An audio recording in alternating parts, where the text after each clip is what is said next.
First ever factory outlet Mukunda jewellery KPHB Kothapet Khammam Somajiguda Hanamkonda.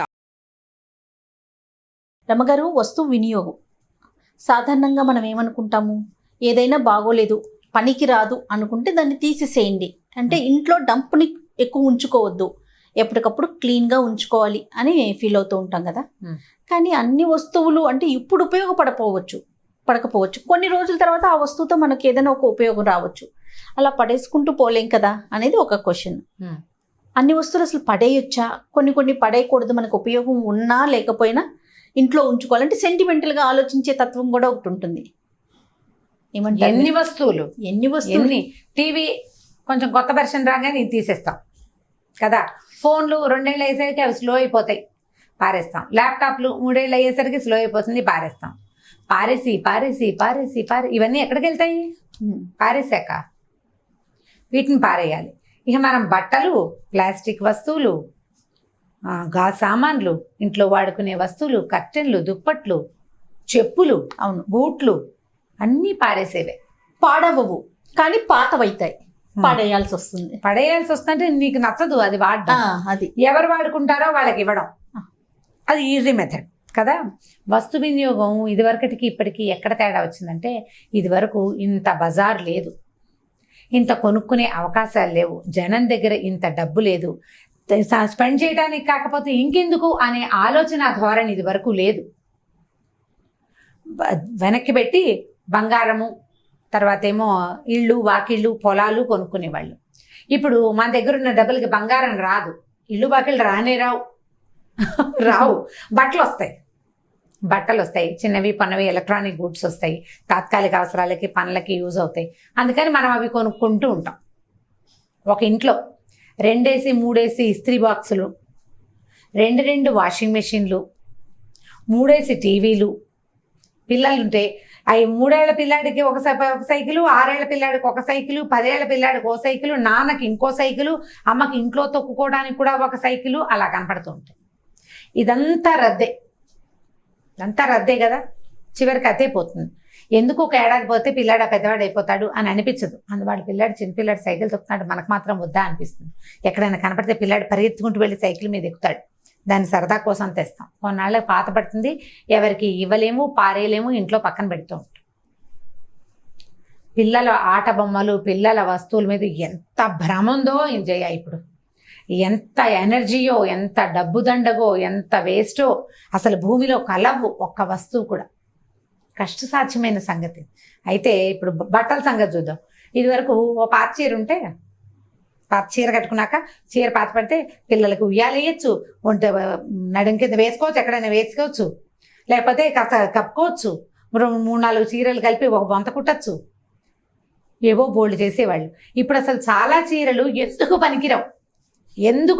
పనికిరాదు, దాంతో తడి పీల్చదు, ఏ పిల్లాడికి ఉయ్యాల వేయలేము, కూడా పనికిరాదు. పనికిరాని చీరలు మన బీరువా తెరిస్తే మనకే కనపడతాయి బోల్డ్. ఆ కూడా 4-5 సార్లు కట్టుకోవడానికి కనిపిస్తుంది. మళ్ళీ రేట్ ఏం తక్కువ ఉండదు. అవునండి, రేట్ తక్కువ ఉండదు. పాతకాలపు బట్టలు అవి ఏదో భలే హాయిగా ఉండేవి, మెత్తగా. నేను అదే గుర్తు చేసుకుంటుంటా, మా నాయనమ్మ చీర గుర్తొస్తుంది. మా నాయనమ్మ గారి దగ్గర ఉన్న ఒక పట్టు చీర, నాయనమ్మ పోయే 86లో పోయినట్టున్నారు. నేను ఇప్పటికీ మడి కట్టుకుంటున్నాను ఆ చీర. అబ్బా, క్వాలిటీ. మడికి నా దసరా మడి వంటకి మా నాయనమ్మ పర్పుల్ కలర్, వైలెట్ కలర్ పట్టు చీరే. అక్కడక్కడ 2-3 చిరుగులు పడ్డాయి, నా మడికి ఏమీ ఇబ్బంది లేదని భావించేస్తాను. నేను మడిలో ఉండగా ఎవరితో చూడను, ఎవరినో మాట్లాడి బయటకు వెళ్ళను కాబట్టి ఓకే, అంత పాతది. ఇప్పుడు నేను కొనుక్కునే పట్టు చీర 10,000 రూపాయల చీర అయినా సరే 2 సార్లు తడవంగానే దాని మొత్తం జీవితం అంతా నీళ్ళలోకి వెళ్ళిపోతుంది. దాని 10,000 లైఫ్ నీటిలో ఉంటుంది అంతే, దాంట్లో ఏమి ఉండదు.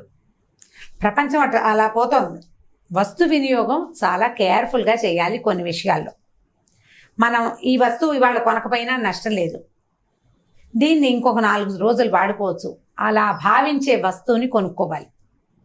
ఇప్పుడు ఈ బోల్డని ఫ్యాక్టరీలు ఉన్నాయి, కంపెనీలు ఉన్నాయి, వీళ్ళందరూ ఏం చేస్తారండి మనం కొనుక్కోకపోతే? మొన్న కూడా ఒకళ్ళు నన్ను అడిగారు, ఇట్లా మీరు షాపింగ్ చేయొద్దు అంటారు, మరి వీళ్ళంతా ఏమైపోవాలి అని.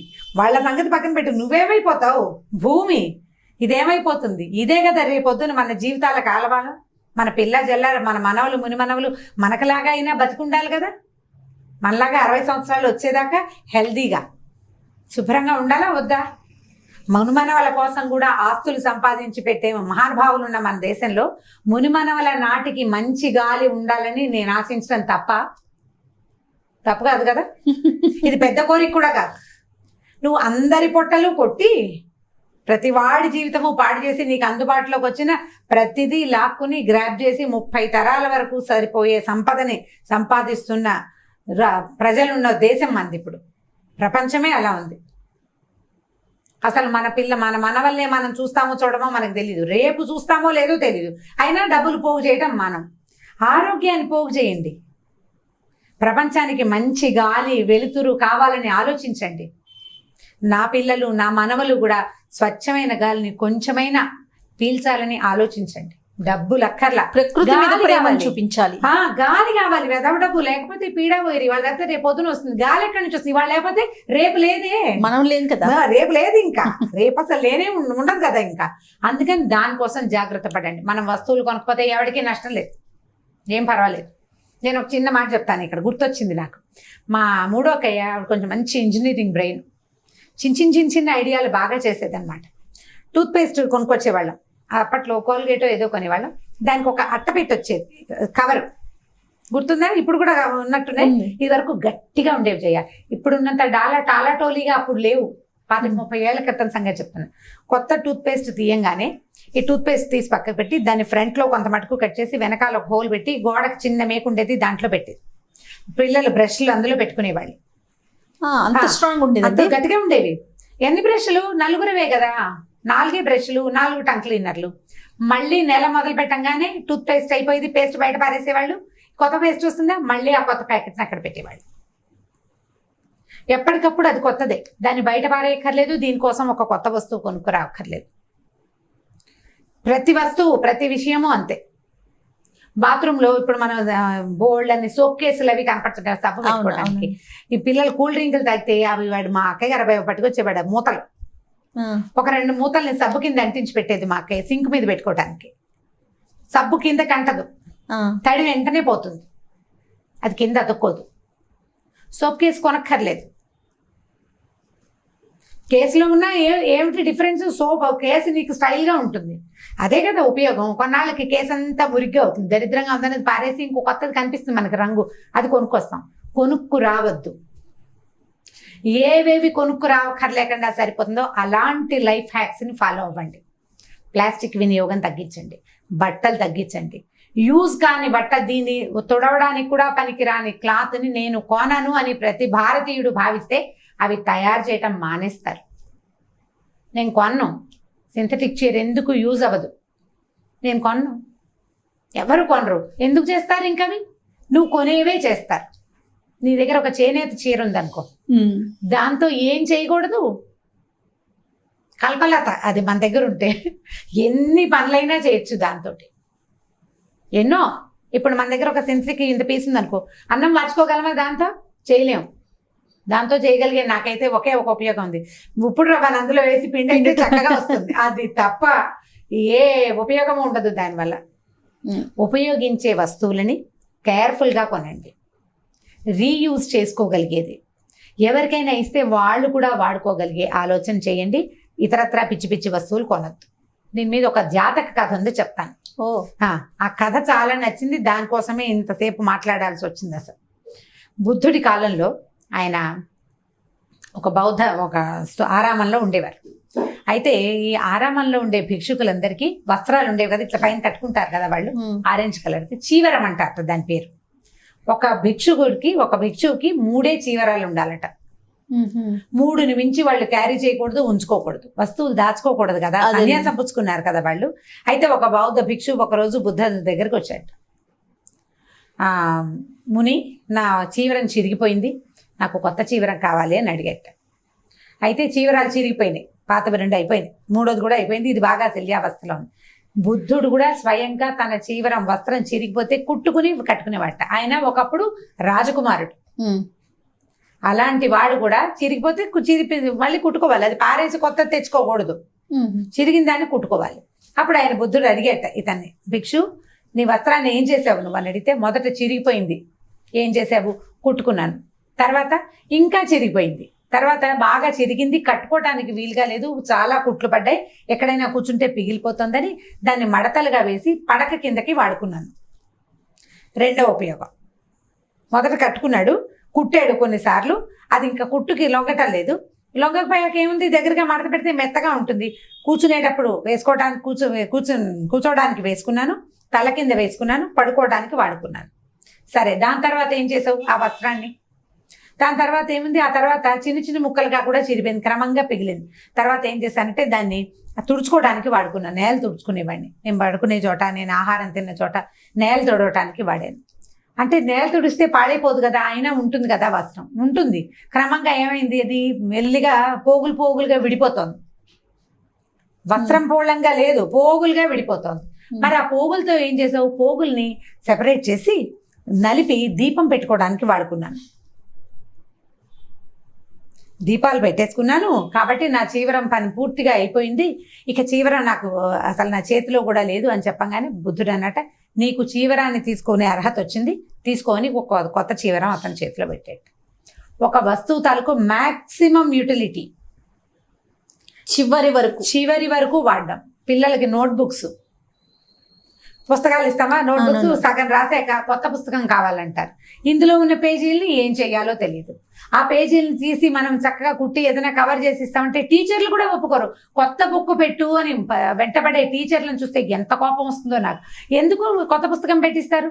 200 పేజీల పుస్తకంలో 70 పేజీలు రాస్తే మిగిలిన పేజీలన్నీ ఎవరు తిన్నట్టు? ఎన్ని చెట్లు కొడితే మనకి పేపర్లు వస్తాయి? ఇది టీచర్లకు పాఠం కావాలని భావిస్తాను నేను. వెనకాల పేజెస్ ఉన్నాయి, చక్కగా పిన్ చేసి వాడుకోండి. దానికి క్లాస్మేట్ అట్టే ఉండాలా? లేకపోతే కుదరదు. పేపర్ కదా నీకు కావాల్సింది, అంతే కదండి. ఇలా పిల్లలు చేసే చిన్న చిన్న పనులు, ఇంత పెన్సిల్ ఉంటే ఈ పెన్సిల్ వదిలేస్తారు, ఇక మళ్ళీ ఫుల్ పెన్సిల్ కావాలి, కొత్త పెన్సిల్ తీస్తారు. ఆ వినియోగాన్ని మాన్పించండి. ఈ కథ చెప్పండి పిల్లలకి. మీరు కూడా కాస్త ఉంటే దీన్ని పారేద్దాం అనుకోవద్దు. టూత్పేస్ట్ చివరి దాకా వాడతాం, ఫేస్ క్రీము చివరి దాకా వాడతాం, పెన్సిల్ ఎందుకు వాడడం? నా దగ్గరికి కృష్ణ వచ్చేవాడు, మనం కొన్ని వీడియోలు చేసేవాళ్ళమా, వాడి దగ్గర ఇంత బుజ్జి బుజ్జి పెన్సిల్ కూడా ఉండేవి. దీంతో ఎలా రాస్తావురా అంటే, ఏముంది రెనాల్డ్స్ పెన్ ఉండదా, దాని క్యాప్ వెనకాల పెడితే రాసుకోవచ్చు అని చెప్తుండేవాడు. ఎంత తెలివైన ఆలోచన కదా. చిన్న పెన్సిల్ పారేసేవాడు కాదు వాడు. మన ఇది వృత్తలేఖన ఉంటుంది, దాంతో గీసుకోవడానికి ఆ చిన్న పెన్సిల్ బాగుంటుందని వాడు అట్ట పెట్టుకునేవాడు. పిల్లల్లో ఈ ఆలోచనని ఎంకరేజ్ చేయండి. వృధాగా వస్తువులు కొనద్దు. ఒకటి ఉండగా రెండోది తేవద్దు. పండగలకి 10 8 బట్టలు కొనేసేయద్దు. ఆ తీసుకున్న బట్ట ఇంకో పనికి కూడా యూజ్ అవుతుందా లేదా అనేది ఆలోచించండి. కాటన్ని ప్రోత్సహించండి. ఇప్పుడు కాటన్ బట్టలు తొందరగా మురికైపోతాయండి, మిగిలిన అవేవో మురికి అవ్వవు అంటారు. మురికి చెయ్యకుండా ఉంచే ప్రాక్టీస్ చేయండి. మురికి కాకుండా ఉండాలి. చేనేతను ప్రోత్సహించండి. ఆ బట్ట ఇంకొక దానికి యూజ్ అవుతుంది, దానికి లైఫ్ ఇస్తుంది, ఇంకొక వ్యక్తికి కూడా లైఫ్ ఇస్తుందని భావించండి. ఇప్పుడు బౌద్ధ భిక్షువు దగ్గర నుంచి మనం మిగిలినవేమీ నేర్చుకోక్కర్లే, వస్తు వినియోగాన్ని నేర్చుకోవాలి. కాస్త అంత అన్నం ఉంటే పారేస్తామా? రాత్రి అన్నం అంత అన్నం మిగిలింది, పొద్దున ఎందుకు కాస్త పెరుగు కలిపి అందులో చిన్న తిరగమాతేసి అన్నాల దగ్గర పెట్టేస్తే సరిపోతుంది కదా, దద్దోజనంలాగా ఉంటుంది, వెరైటీగానే ఉంటుంది. దీన్ని పారేయడం ఎందుకు? ఇంత పప్పు మిగిలింది, ఒక గోధుమ పిండిలో పెట్టేసేయండి, చిన్న పరోటాలాగా వత్తేయండి. తెలియని కూడా తెలియదు, అది రాత్రి పప్పు అని నువ్వు చెప్తే తప్ప. పారేయద్దు. పారేయాల్సిన వస్తువుల్ని కొనకండి. ముందు పొదుపుగా చేసుకోవటం నేర్చుకోవటం. ఇప్పుడు ఇందులో పొదుపు లేదు. ఇది పొదుపు కంటే ప్రధానమైనది జాగ్రత్త. ఇది మన ఫ్యూచర్ ని బాగా జాగ్రత్త. ఇప్పుడు పొదుపుకి ఏముంది, నువ్వు డబ్బులు పెట్టద్దు అంటలేదు, ఖరీదైన వస్తువు కొనుక్కోండి. ఎక్కువ కాలం మందికి ఉండే వస్తువు చూసి కొనుక్కోండి. 2 ఏళ్లలోనే మార్చేసేది కాకుండా ఒక 5 6 10 సంవత్సరాలు ఉండేలాగా మంచిదే. డైనింగ్ టేబుల్స్ మార్చేస్తారు, దీపావళికి సోఫాలు మార్చేస్తారు. ఎన్ని మార్చేస్తావు? ఈ రద్దంతా ఎక్కడికి వెళ్తుంది? ఓ 10 ఏళ్ళైనా సోఫాకి లైఫ్ ఇవ్వద్దు, 10 సంవత్సరాలైనా ఈ రద్దంతా ఎక్కడికి వెళ్ళాలి? ఇదంతా మన నెత్తి మీద బరువు అని తెలుసుకోండి.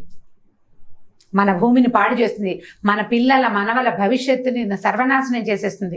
వాళ్ళకి మంచి గాలి నీళ్లు కూడా ఇవ్వవు. నువ్వు డబ్బులు వజ్రాలు ఇచ్చినా ఇవ్వకపోయినా ఎవడికక్కర్లేదు. నా బంగారం అంతా మా మనవరాలకి అని చెప్తుంటారులే మా ఆంటీ ఒక ఆవిడ. నువ్వు బంగారం అయితే పీడా పోయేది, ముందు గాలి నీళ్లు కావాలి కదా. వాటిని చెడగొట్టకుండా ఉండడానికి ట్రై చేయండి. ఇప్పుడు మనకు వచ్చిన ప్రస్తుత పరిస్థితుల్లో జాగ్రత్తగా ఉండటం మనకు అలవాటైంది, దీన్ని కంటిన్యూ చేయండి. ఖచ్చితంగా. Hmm. రైట్ రామ్ గారు. ఓకే జయ, నమస్తే.